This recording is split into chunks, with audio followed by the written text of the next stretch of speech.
Hello friends, unique Hindi short hand में आपका स्वागत है। डिक्टेशन स्टार्ट होगी 5 सेकंड बाद।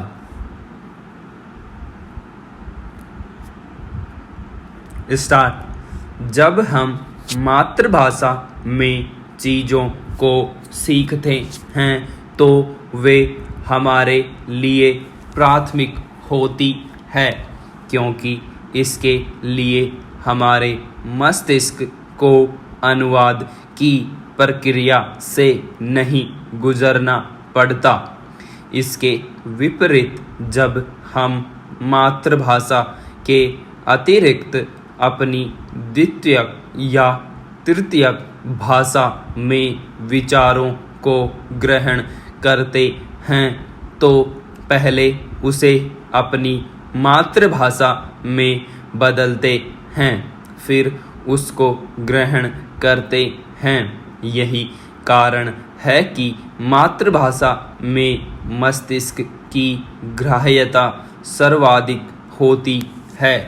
अखिल भारतीय तकनीकी शिक्षा परिषद यानी SICTE ने इंजीनियरिंग की पढ़ाई अंग्रेजी के साथ साथ हिंदी सहित 8 भारतीय भाषाओं में कराने की पहल की और सरकार द्वारा इसे मंजूरी प्रदान कर दी गई। अंग्रेजी के अतिरिक्त अन्य भाषाएं हिंदी, तमिल, तेलुगु, बांग्ला, मराठी, कन्नड़, मलयालम और गुजराती हैं। वास्तव में इस बात पर खेद प्रकट किया जाना चाहिए कि यह कार्य अभी तक क्यों नहीं हुआ था। हम क्यों अपनी ही भाषाओं का तिरस्कार कर अंग्रेजों द्वारा थोपी हुई भाषा में लगातार पढ़ाते रहे।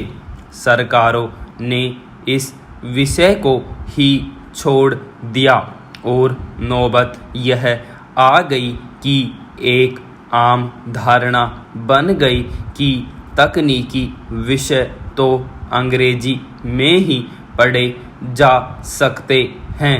इसके लिए कई जिम्मेदार कारण हैं, जिनमें से एक जिम्मेदार कारण अंग्रेजी के अतिरिक्त अन्य भाषाओं में तकनीकी शिक्षा की पुस्तकों का अनुपलब्ध होना भी है।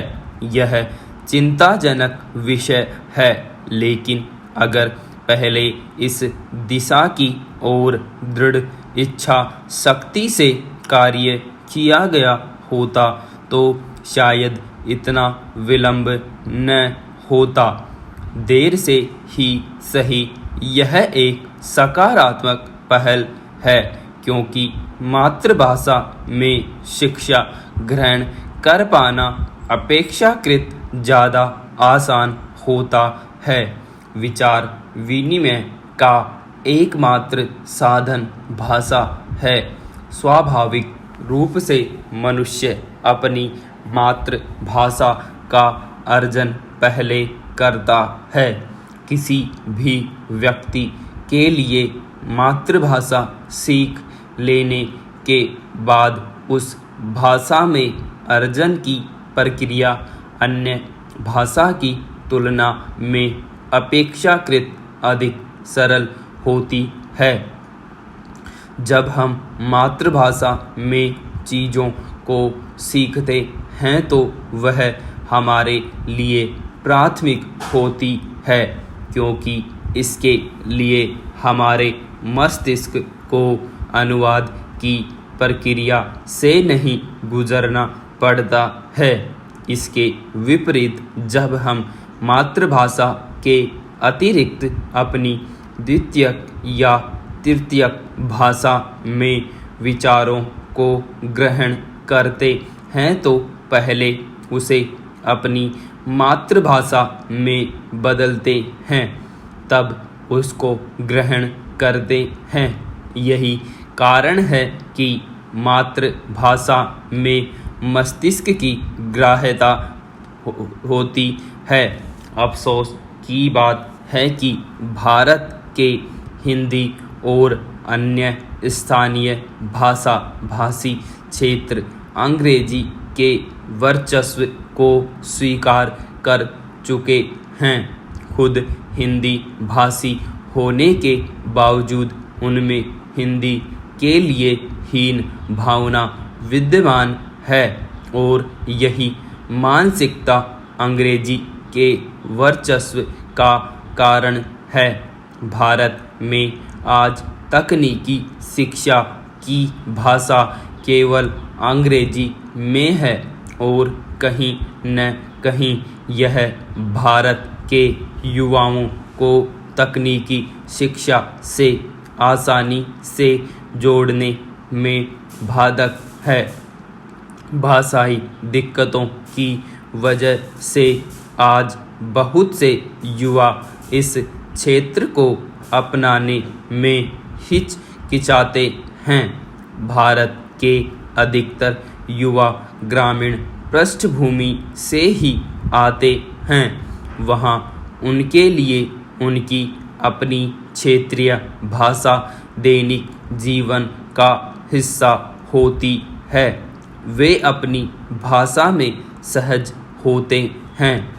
अंग्रेजी जैसी दूसरी भाषा को कई बार वे मजबूरी में सीखते हैं क्योंकि उन्हें पता है कि बिना अंग्रेजी के उनका भविष्य बहुत उज्जवल नहीं हो सकता।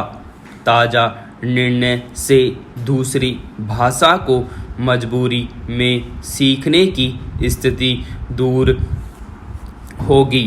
जो अपनी रुचि या शौक से सीखना चाहते हैं उनके लिए विकल्प सदैव ही खुले हुए हैं। दूसरी बात, भारत के हिंदी भाषी और अन्य भाषी क्षेत्रों में यह अवधारणा बना दी गई है कि तकनीकी की भाषा अंग्रेजी है। ऐसा इसलिए हुआ कि सरकारों ने हिंदी या अन्य भारतीय भाषाओं में तकनीकी शिक्षा प्रदान करने के कोई ठोस प्रयास नहीं किए। नतीजतन अंग्रेजी का इस क्षेत्र की शिक्षा में प्रभुत्व बना रहा। 3-4 वर्ष पहले भोपाल के अटल बिहारी वाजपेयी शिक्षण संस्थान ने सबसे पहले इंजीनियरिंग की पढ़ाई हिंदी भाषा में शुरू करने का फैसला किया और उसका खूब स्वागत हुआ, मगर समुचित तैयारी न होने और हिंदी भाषा में पुस्तकों की पर्याप्त उपलब्धता न होने के कारण वह हौसला ठंडा हो गया। हमें उस भूल से इस फैसले को सुधार कर सही नीति के साथ आगे बढ़ने का प्रयास करना चाहिए। अगर हमने उस गलती से अभी सीखा नहीं तो अंग्रेजी की वकालत करने वाले यह बात फिर से शुरू कर सकते हैं कि ऐसे प्रयास पहले किए गए हो लेकिन वे सफल नहीं रहे। अंग्रेजी की पुस्तकों को अन्य भाषाओं में अनुवाद करने के लिए सेवानिवृत्त प्रोफेसर और शिक्षकों की मदद ली जा सकती है। अनुवाद करते समय अगर हम अपनी भाषा में लचीलापन रखेंगे तो वह ज़्यादा बेहतर होगा। बहुत से अवधारणात्मक शब्द जिनका हिंदी या क्षेत्रीय भाषा में कोई रूपांतरण नहीं है, उसे अंग्रेजी के उसी स्वरूप के साथ स्वीकार किए जाने में भाषाई कट्टरता का परिचय न देते हुए आगे बढ़ना होगा। अभी तो हमारा प्राथमिक उद्देश्य अपनी भाषाओं में इस तरह कि तकनीकी शिक्षा को प्रारंभ कर दिए जाने पर जोर देने की होनी चाहिए। अगर हम ऐसा कर पाने में सफल हुए तो हम वर्तमान समय में ग्रामीण और शहरी क्षेत्रों की शिक्षा गुणवत्ता में जो अंतर देख रहे हैं, धीरे धीरे उसे भी पाट पाने में सफल हो सकेंगे।